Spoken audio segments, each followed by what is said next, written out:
What's going on, everybody? It's your boy Spencer, and today I am doing the Salamangreat gameplay video, and I can actually just start the replays, but I'm moving into some office space right now, so if I take a day off or two, that's probably why.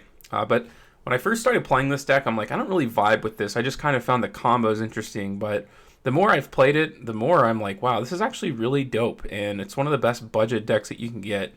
Uh, it's Excess Code Talker is expensive, and of course eventually it'll get a reprint, so when that happens, like, everything comes from the structure deck, and everything has had like 20,000 reprints. Sunlight Wolf, I can't, has like it seemingly in every set. So when that becomes affordable, now the only other problem you run into, and if you saw my combo video, you'll know that Firewall Dragon is coming out in the new sets. If you watched my video on that too, you probably know. But the issue is that Firewall Dragon, they printed as a ghost rare, so no one really knows how easy that's going to be. And obviously, like, one of the main win conditions, or I should say the win condition, is Excess Code Talker. 2 attacks, and you have like 4 pops. So basically, like 90% of my replays will end that way, but who cares? I mean, it's like one of the best win conditions in Yu-Gi-Oh! In my opinion. Destruction that is non-response, that cannot be responded to, and if something can't be destroyed by card effects, I would imagine like 5,000 attack is going to at least be able to get over it, which is really sick. I'm going to play a bunch of, like, this is like one of the best casual strategies in Yu-Gi-Oh! Period. Like price per competitiveness. And now I can understand why. All of your Salamangreats have great effects in the graveyard. Getting the circle, you know, obviously is pretty good off the draw. Flame Buffalo is, the play starters are just, all of them are uniquely good in their own, you know, value. And, you know, you're always going to try to go for a Gazelle. I wasn't able to go like full combo-ish, but I have an Ash, I have a Salamangreat Roar, I have the Infinite Impermanence. I can't imagine his plays are really going to be all that successful. He's going to go for the Edgent Sabers, but I'm not sure he's going to be able to do anything. He actually summons it to one of my link points, so I get a card back. Thank you very much. I appreciate that, and I think I use it here. Update Jammer, I can go ahead and send a Jaguar to the graveyard, but I'm not going to need it. I'm not sure if I did it right. Did I do Update Jammer? No, so I think nope, never mind. I totally did it right. A lot of these I'm going to make misplays in, and I saved them specifically so you guys wouldn't make the same mistakes I do. But this replay is fairly similar, but the whole point is the deck is so concise and so consistent for the most part that you have room for like 12 hand traps, and it doesn't matter. Most of these cards are 1-card play starters or just in conjunction with each other. You can kind of run them all at 2 as well. Now, if Circle and Gazelle came at 2, I mean, this deck would just be so much better. And in the OCG, I think they do have 2, which kind of makes this all a little more confusing. Always want to dump these Roars into the graveyard to give yourself a little bit of disruption. And I'm planning on doing the deck profile for this tomorrow. There's a couple more spots that I'm thinking about here. And just make sure, like, when you do your chain links, that you do chain link 1 as Update Jammer and chain link 2 as Access Code Talker, because that effect to gain attack cannot be responded to along with popping. That way you just, you know, your opponent can do some disruption, which is shown exactly in this replay. So this should have been over during my turn, but I didn't, and you'll see why. As a Raid Raptor player, I should say, I know negating the normal summon effect is pretty much the end of the turn, which it was, and Parallel Exceed as well, so good. You guys saw in that first replay, I was able to go into a Bagooska, which normally isn't all that good, but in this deck, obviously, it's all Link monsters. None of your Salamangreats have effects on the field outside of Ladybug, but that's a play starter. You're not going to be using that later in the game. And you see how I did Update Jammer Chainlink 2, he was able to respond with rank up magic, so that's why he was able to use it. This is protected by card effects, so all I'm going to be able to do is get in for 4,300 when, you know, it should be over by now. We'll see top decks, I think, Ciphering Gear Gamma. And the cool thing is, right, when you pop this card, he does have these Gear Gammas in his hand, but of course there's nothing he can do about it. It's pretty neat. It's such a good card. And it's pretty much the only deck I think that can use it this consistently and like have that many diverse attributes in the graveyard. This hand is about as good as it gets. He's going to go ahead and negate the Bailings, which is totally fine just because of how many cards I do end up having. So we can go into the circle here. I can grab, you know, like maybe a jaguar. Be great if circle could search those traps. That'd be insane. But they are monsters. So he goes for the gear gamma. Okay, I definitely want this to go into the graveyard. I think I should be able to have a little bit of protection. I have a Baylynx. So he doesn't have any of his play starters yet. I guess this was a match against Raid Raptors. Find the Rage off top, which is really nice. I can go ahead and chain these to get everything that I need. He has the Twin Twisters. He seems to have all the answers instead of, well, I guess, just not his play starters.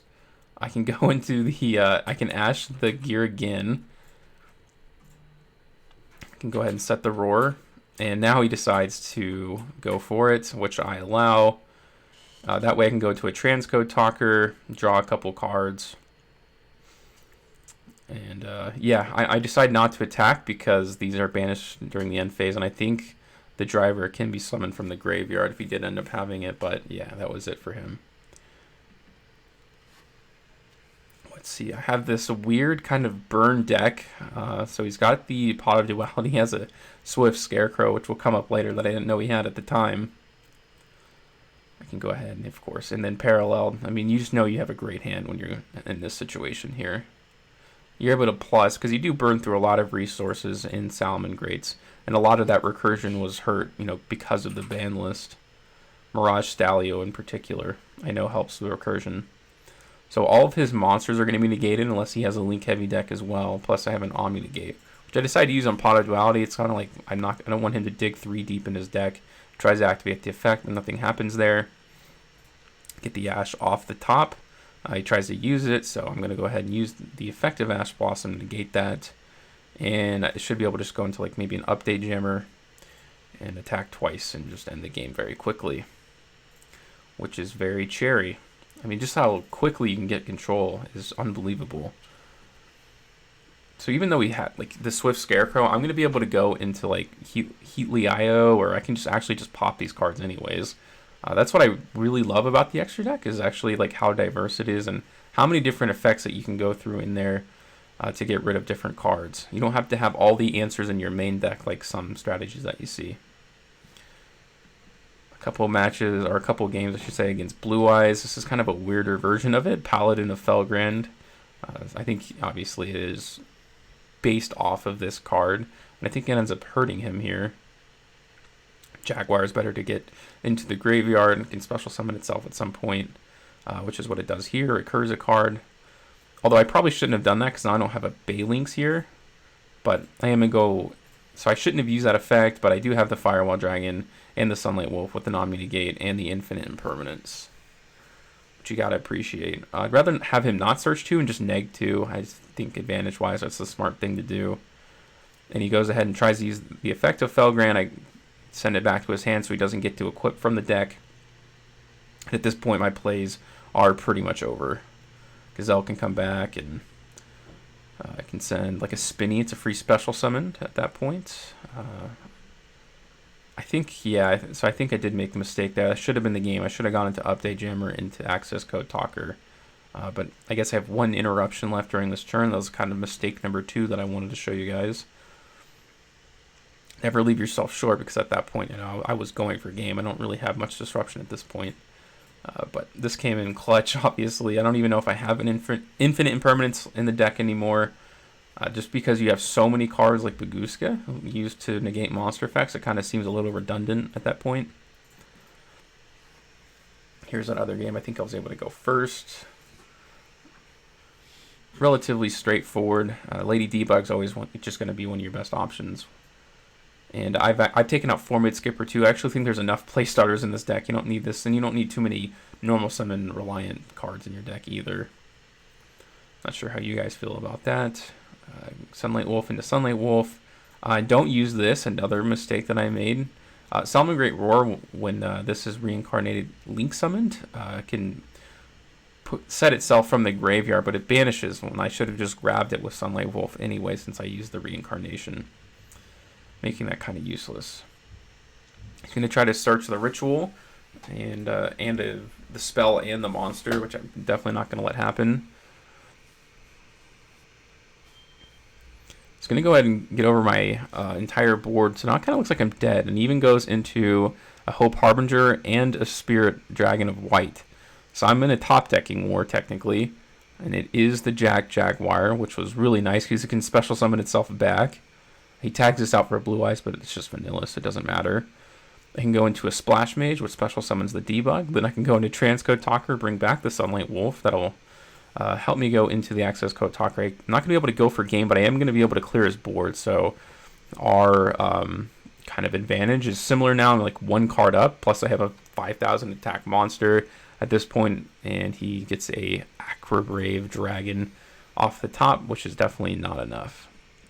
Here's a couple of games against Junk Speeder. Looks like he's going first. I think he only sets up one negate, so I just want to show you a little bit of the flexibility there and the ability to do that. An interesting way to go into Junk Speeder, I'm pretty sure. Yeah, he's going to go ahead and level manipulate. Now I can summon 4 from the deck. And Stardust Trail is not a tuner, so that definitely helps start his plays, as well as Junk Speeder not being a tuner. He goes ahead and draw 1. He does a lot of stuff, and this is very complicated. So if you're interested in this deck, actually, I did do it on my channel not too long ago. You can check that out. Some combos, some test hands, some gameplay videos. So he has regular, well, I guess he goes for Shooting Star TG expansion. And yeah, so all this does is just prevent targeting. And he negates the spinny, which I was like, thank you, sir. That's just a attack boost. So a little bit of a misplay there from him. And I can go into update, power code. And the effect, one of the main reasons I want to show you, this is not a particularly exciting duel, is, yeah, Update Jammer is not like a hard once per turn, I guess. Anytime it's used for a Link Summon, you can make 2 attacks. And I was kind of curious, and I thought that'd be a good piece of knowledge for you guys to know as well. Moving on here, I went first against Junk Speed. I'll actually skip that one. It wasn't all too great. Just 3 more replays. Let's see, he has like this stun deck a little bit here. And stun would actually be pretty good because this has, what, 1,200 attack? I'm not sure I have a normal monster with that much. Outside, you know, of my, like, whatever cards I have, like Raigeki or Dark Ruler No More. That would probably be one of my primary ones, but being that he's going second, he's going to have a hard time there. Just going to negate his normal summon. These decks are usually, stun decks are usually very reliant on that kind of thing. I'm going to save the Harpy's Feather Duster for now, just in case. I guess you never know. And I can recur the Salamangreat Roar back. And I'm drawing into enough monsters to kind of make my final push, but I can't continue to control. I'm going to negate the normal summon once again. I can Ash off of that search. And once again, here we go. I'm going to be able to do it, I think, again, or I think I have enough resources now to go for game. I can go ahead and put the Foxy there. Foxy can have the Gazelle back after I just use the effect for next turn, and he kind of surrendered at that point. He got the writing on the wall. It's kind of like a Fossil Fusion deck that I like to show every once in a while, although it's like Adamancipator, Fossil Fusion rocks, Quacky Mirror Garden, all that kind of good stuff. Pretty interesting strategy. Has the Pot of Avarice. He has the Quackner Miru, which is pretty nice. Paralleled, and it's just really tough, right, for Bagooska when it comes to Adamancipators, because it depends so much on those monster effects going off. The Roar can come back, the Transcode Talker. I may go into Firewall Dragon this time, yeah. Which is not bad, and just an alternative. Ash the Foolish Burial. It's only a 1-of in the deck, right? Goes to attack. I'm going to protect it with the Bailings. I'm not really sure what he was trying to do there. And I can normal summon any of these. Go into Heatleo, or whatever it's called. Shuffle that back. Go into it again. Activate that effect once again to shuffle the second card back, which is always really nice. I can downgrade his attack. And I still have the Roar for next turn, which is really cool. It's any Salamangreat Link monster. It doesn't really matter. He goes for the Fossil Fusion. Of course, I do not want that to go off. And I still have the Bounce effect. I don't think I've used that just quite yet. Lady Debug can help me get a Spinny. Spinny can send itself to the graveyard, attack boost. But at this point, he has so few life points that this is just kind of icing on the cake. You could have had some sort of flip monster, right? Cyberjar, I don't know. And yeah, that's it. So that's a really long extended look. Hopefully you guys learned some from all my misplays that I just made right there. Maybe you guys saw some good ideas. Firewall Dragon and Bagooska. All these different flex cards with a lot of hand traps. Really cool, very good budget deck. Let me know what you guys think in the comments down below. Other than that, that's going to do it for today's video, and I hope you have an absolutely wonderful night. And be on the lookout for Anime Monday.